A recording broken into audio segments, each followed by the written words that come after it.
Welcome everyone to my review of IDW Sonic issue 76. I am aware that the company rebranded itself as ID, but I'm still going to call the series IDW Sonic. I've been doing it for years, and I won't stop now. Anyway, the first issue of 2025 is also the beginning of a new story arc, Scattered Pieces. Before I continue, I'd like to place my spoiler warning here because this arc is dealing with the fallout of issue 75, and the Clean Sweep Inc. saga in general. If you haven't already done so, I'd recommend reading the previous issue, or at the very least, watch my review of it. Speaking of, since I recapped the entire Clean Sweep Inc. saga in the previous video, I won't do it again here. Instead, I'll just do what I normally do and recap the previous issue. To keep things simple this time around, I'll just list the main stuff in a bullet point fashion. Clutch the Possum, main villain of the saga and head of Clean Sweep Inc., Sonic, Surgeon Kit, and Eggman via the Extreme Gear tried to separately capture him for their own reasons. Eggman was the one that ultimately got him, and he took the possum to an unknown location. Much to Sonic's disappointment. Surgeon Kit bailed before the Restoration Shuttle climax. The 2024 annual actually shows what they've been up to since. It's not relevant today, but let's just say it will be in a few issues. Mimic the Octopus, exposed by Clutch prior to the latter's capture, and managed to evade an angry Tangle and Whisper. The Neo Diamond Cutters, on very shaky ground. Mimic's exposure shook Lanolin to the core, but she pulled herself together in time to help the people in the audience. Though it's clear she regrets her actions while Mimic was around, and the group still needed to have a chat afterwards. Rough and Tumble outright quit Clean Sweep Inc. and helped those trapped in the engine room. The Restoration Shuttle climax? Under orders from Jewel and Sonic, the Babylon Rogues had the sweepstakes caravan tow the shuttle towards the Emeraldville ruins to save Central City. But Restoration HQ is located in the area, and with no communication, there was no way to warn the people inside. Thanks to Sonic, Jet, and the others, they managed to get everyone out before the shuttle crashed and exploded. It wasn't all bad as Silver's garden area was outside the blast radius, and Belle got Motobud back. And then there's the Yellow Chaos Emerald Sonic and Tails recovered in issue 68. Somehow, someone broke into Tails' house, stole it, and placed it in another location. Now that we are all up to speed, let's dive into issue 76. Because the issue is divided into separate story arcs for certain characters, I'll be grouping them together. For example, the Sonic and the Chaotix portion actually bookends the issue, so I'll be saving them for last. Instead, we'll start with Silver and Blaze at the former's garden. While Blaze is sorry for the state of the place, Silver decides to use the wrecked area as compost for the next garden. This time, he considers doing something big like an orchard. Tails and Amy arrive, and the two groups quickly play catch-up. Silver and Blaze have had a good time on their world tour. However, Blaze feels guilty because while she and Silver were having fun, everyone else had to deal with the mess at the Clean Sweepstakes. Tails reminds her that she's on vacation, but Blaze cannot relax knowing that her friends are struggling even now. So she pledges to help protect their homes and this world in general. And while she missed the recent action, she will help with the rebuilding. Tails explains the current situation. Turns out, the Restoration has regional offices that were networked through Restoration HQ. And with HQ kaput, Amy and Tails plan to visit these offices. That's odd. For something that blew up last issue, the Restoration Shuttle looks surprisingly intact. Structure-wise, I mean. Anyway, during the traveling, Tails also hopes to find out what happened to the missing Chaos Emerald. Blaze is on board, but not Silver. There's something else grabbing his attention just up the hill, and he goes to check it out. That something is the Neo Diamond Cutters, along with Jewel and Belle. Things are a bit awkward until Silver arrives and tells everyone to do something. Jewel makes her game plan. She's quitting. Going from managing a mineral museum to a massive organization was a big leap, and at the time she wanted to help Amy and take on the challenge.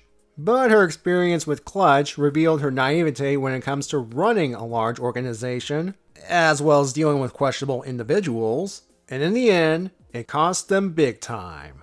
Tangle grabs Jewel by the tail and tells her it's not her fault. She just needs to get back up and learn from this mistake. Getting a bit of deja vu here. Now it's Lanolin's turn. She's been so focused on getting to the goal of making things better that she neglected the steps needed to make things better, including the people. It made her vulnerable to Mimic's manipulations and made the rest of her team not trust her. And all she can do right now is apologize, especially to Whisper and Silver. That being said, she doesn't want to see the restoration end like this. She admits that she shouldn't be the one to restart the organization, at least not at a large scale. So she decides to start small by restoring Emeraldville into a beautiful town once again. But she lacks basic knowledge regarding management and construction. Jewel, who has picked up some skills, decides to work on the Emeraldville project with Lanolin. Moving on to Whisper, she plans to resume her hunt for Mimic. This time, Tangle will be joining her. One of the reasons being to make sure Whisper doesn't take things too far. Whisper then invites Silver to join them, which he accepts. And finally, there's Belle. She decides to do some traveling of her own. She'll help people along the way, and it's pretty much an excuse to get away from all the disasters that usually draw in Sonic and his friends. With everyone going their separate ways, Tangle is bummed that the Neo Diamond Cutters are disbanding. Whisper sees it as ending on their own terms, and it's not truly a goodbye. Of course, this all ends in a group hug, courtesy of Silver this time. The time has come to move over to Sonic's portion of the story. He arrives at the Chaotix Detective Agency, and right away before Sonic can do anything, the trio goes straight into interrogating him about his stint as the Phantom Rider, the result of Sonic's team-up with Eggman. Sonic says it was the only option at the time because Eggman wanted to find out who was running Clean Sweep Inc., and Team Sonic wanted to get to the bottom of the off-putting nature of the Clean Sweepstakes. The Chaotix are still disappointed. Team Sonic could have gone to them first, though as Sonic pointed out, they were already on the case, and Tails and Amy had to rescue them. Sonic's stunt also interrupted the races, and eventually it resulted in Restoration HQ's destruction. Sonic says no lives were lost, except possibly Clutch's, which is why Sonic is here in the first place. He needs the Chaotix help regarding where Eggman took Clutch, and maybe even locate the missing Chaos Emerald as part of the investigation. The Chaotix then bring out their own version of the Pepe Sylvia board in order to figure out Clutch's possible whereabouts, with the addition of Sonic's eyewitness testimony. Eventually, they deduce that apparently Clean Sweep Inc. is still in operation, but don't know who's running it. Clutch is MIA, and Eggman hates the company, so why keep it active? The best course of action right now is to start from the beginning, and the four head off to follow a lead. In fact, the issue ends with most of the characters heading off on their separate journeys, except for Tangle, Whisper, and Silver for some reason. Might as well get this out of the way first. I think the staff need to communicate a little better with regards to planning out issues in advance. Things are a lot better compared to the days of pre-Ian Flynn Archie Sonic, and there have been examples in this series when there's been a switch of writers and artists in the middle of a story arc, and it seems nearly flawless. That being said, discrepancies do slip through the cracks. The big one for this issue is the Restoration Shuttle. As shown in issue 75, it did crash onto Restoration HQ, and then it blew up spectacularly. And yet here, it's shown to have just crashed. I mean, look at it. It's structurally intact. In reality, it should have been a burnt pile of debris. Another minor thing of note. When reading 75 and 76 back to back, Jules, Tangle's, and Lanolin's word/actions in the former feel like trial runs for their word/actions in the latter. I'll let this slide a bit because the first was in the heat of action, and the second happens only after things have cooled down a bit. I'm not here to diss the staff, especially since some of them watch my videos. Hi there. They do a lot of hard work maintaining the quality of the book. That only makes stuff like this more noticeable. I'm sure this will be fixed once the issue goes to trade. Issue 76 feels like another jump-on point for the series, as a lot of it focuses on the new direction some characters are taking. First, there's Jewel. She's in the exact same position Amy was when Restoration HQ was torn apart by Zombots. Though unlike Amy, who's had a lifetime of experience dealing with hardships such as fighting armies of robots, Jewel is a civilian. Granted, a civilian who's experienced things like a Badnik invasion of her town, the Babylon rogues robbing her museum, and accidentally kidnapping her in the process, and a Zombot outbreak, but a civilian nonetheless. And the examples I just mentioned are the on-panel stuff she went through prior to her joining the Restoration. Since taking over for Amy, she dealt with Eggman directly attacking her town, the Zeddy storming Restoration HQ, a forest fire caused by Surge and Kit, and finally this whole Clean Sweep Inc. mess. And it's the last one that finally broke her. Let me walk you through it. Her naivete with running a large organization left her vulnerable to being manipulated by an experienced and shady businessman, and he was close to taking over the Restoration. If it wasn't for certain X factors, he might have succeeded. And it was thanks to those X factors that Jewel was able to grow a spine and prevent Clutch from doing any more harm. Though in trying to do so, it allowed Clutch to manipulate things that ultimately led to the shuttle crashing and exploding on Restoration HQ. Jewel had to do the whole needs of the many outweigh the needs of the few thing with regards to the situation. Either let the self-destructing shuttle crash into Central City, which contains a huge populace, or relocate it to a ruined location that has a relatively small amount of people. Luckily, she had some powerful friends to make sure there were no casualties that day. I think that was the final straw for Jewel. She wanted to help people, not make the tough decisions that could cost lives. Just like how Amy got help from Jewel picking up the pieces after the Metal Virus incident, Jewel's getting help picking things up after the shuttle crash. First, her best friend Tangle reminds her to learn from past mistakes, and then it took Lanolin's own problems for her to finally get back into the swing of things. So let's go ahead and move on to the sheep. Like Jewel, she's an ordinary civilian who joined the Restoration to help people. In her case, she was inspired by the actions of Sonic and Amy. As such, her path went down a more militant direction. She was the one that came up with the Rapid Response Team idea. Tangle just provided the name because she thought the old Diamond Cutters were cool. I've mentioned this elsewhere, but it bears repeating here. Lanolin does not want to go back to being a weak civilian as seen in issue 2. She thought being an action character like Sonic and his friends would be the way to go. But she took things a little too far. Her problem is that at times, she's so laser focused on the goal of making things better that she failed to notice the necessary steps to get there and the people involved. Lanolin said it herself, she's become a liability.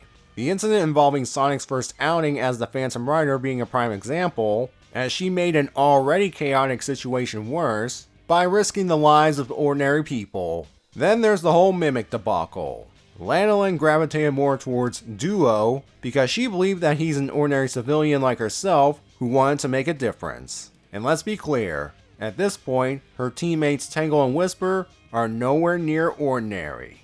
The revelation that Duo was Mimic in disguise and played everyone for fools was a huge blow to her. Thankfully, this incident made Lanolin realize her flaws, and all she can do now is apologize to everyone, especially to the two that needed it the most, Whisper and Silver. That said, she still believes in the idea of the Restoration and decides to go down a different direction. Rebuild the town that once housed Restoration HQ. Though, as she admits, she doesn't know how to deal with the ins and outs of construction. Enter Jewel. Thinking about this now, it does make sense. One has experience with organization and has picked up some construction skills along the way. The other is a person of action and will see the plan through to the end. So in a way, they kinda need each other. Of course, this means the Neo Diamond Cutters are done with, which, to be fair, besides Tangle and Whisper, the group didn't quite click. Before I talk about the plans of the other departing members, there's a certain wooden puppet robot I want to bring up first. Belle taking off to see the world and helping people along the way is something she needs to do. After being involved in numerous disasters, she said the world in general isn't so bad, and she wants to use her travels to find herself in a way. And she won't be alone, as Motobud will be pulling her travel wagon, and it seems she's given it a paint job, probably to distinguish it from the other Motobug units. Tangle and Whisper are going mimic hunting again, this time with Silver in tow. Tangle wants to make sure Whisper doesn't cross the line, like she almost did last time. If you've read the 2024 annual, you can see why Whisper's very reluctant to do so. Spoilers, she recruited Mimic into the original Diamond Cutters. That said, allowing Tangle and Silver to come along this time shows how much she trusts the two. Silver's definitely the highlight of the issue with his glass half full attitude. His garden's in ruins? Use the remains to make a better one. Drum down the Neo Diamond Cutters? Goes over to help them anyway. Notices the restoration group's awkward silence, encouraging them to do something. This guy comes from a bad future where he doesn't give up, so he had to adopt this mindset. Plus he gets a chance to once again work with his guardian angel, this time at her invitation. Hey, Silver's looking for some payback after all the trouble Mimic caused him, and I guess he's made an honorable diamond cutter again, so that's something. As for Silver's vacationing partner Blaze, you have to admire her dedication to help. She does feel guilty when she misses out on situations where she could be useful. The same sort of thing happened way back in issue 4, when she had a vision of trouble in Sonic's world, presumably the Sonic Forces War, but arrived long after the war's over. She did stay long enough to help with some cleanup, and help thwart Neomel Sonic's takeover of Angel Island. Now, in this issue, she vows to help with the cleanup, even though Tails and Amy said it's not her problem. Her response to this is interesting. She knows that she's a princess from another world, but she pledges to help keep this world safe for the sake of her people, and in this context, she refers to her friends here as her people. In a way, it's kinda true, because all of you are game characters after all. Tails and Amy's goal is to check up on the Restoration's regional offices. With Jewel and Lanolin essentially starting from scratch, these two, along with Blaze, are going to try and make sure these offices are functional, as well as work on the networking. Tails also plans to use this traveling as a way to find out what happened to the Emerald. Sonic too is figuring out what happened to the Emerald, but it's secondary to what he's really after: Clutch. Last issue, Sonic wanted Clutch to face justice, but that didn't happen as Eggman took him to parts unknown. Now he's recruiting the Chaotix to help find him. Plus, there's the fact that Sonic was not happy Eggman used him. This beginning part goes back to what I said about the issue being a jumping on point, as it gives a brief summary of the Phantom Rider arc. It also allows the Chaotix to express disappointment regarding Sonic teaming up with Eggman. Though without said team up, Clean Sweep Inc. and Clutch's true nature might not have been exposed, as the Phantom Rider's actions did cause others to make plans of their own. And as Sonic pointed out, Tails and Amy sneaking aboard the shuttle ultimately worked out for the detectives. Plus, Sonic did throw the time Eggman hired the Chaotix during Sonic Heroes back at them, so the trio aren't immune to such things. Anyway, apparently Clean Sweep Inc.'s still in business. But who could be running it? Here are some possible candidates. Mimic. He could have assumed Clutch's form to keep things running for himself. Clutch himself. Has he either A, got away from Eggman somehow, and is keeping a low profile, or B, Eggman's now in charge, and Clutch is his puppet? Doubtful, but the Doctor has been known to seize any opportunity possible. Or perhaps someone else entirely is running the show now. One of the covers for the next issue may give us a clue as to who it is, though covers have been known to lie. And yes, as I have just revealed, we don't have to wait too long for Sonic and the Chaotix to get to the bottom of this clean sweep mess. Hopefully. Come back next time as they begin their search in issue 77. See you then.